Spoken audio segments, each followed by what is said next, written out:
Daidai ne ba? Na zuwa ne haka.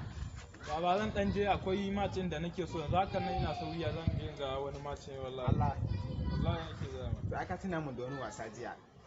Da aka yi shi to a Togo. A Togo. Wani su koran fa makaho ne ke cin makaho ne. Kai wallahi. Wani koran league din gaba ɗaya makaho ne. League din gaba ɗaya makaho ne. Ya yake cin ball. Baya gani ma kuwa baya gani ko kaɗan baya gani.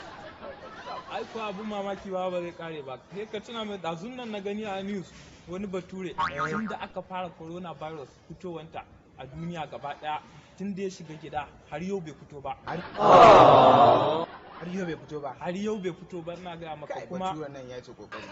Kuma abin da zai baka mamaki shine ya ajiye security a bakin kofar gidan shi. Yana zaman shi da bindiga kawai security.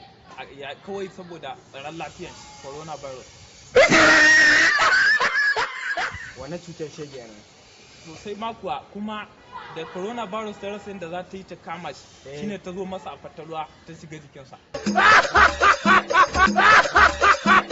Ta shiga abin da ya rikita likitocin duniya fa kenan ba. Wannan magana naka ba gaskiya wani gaya. Baba.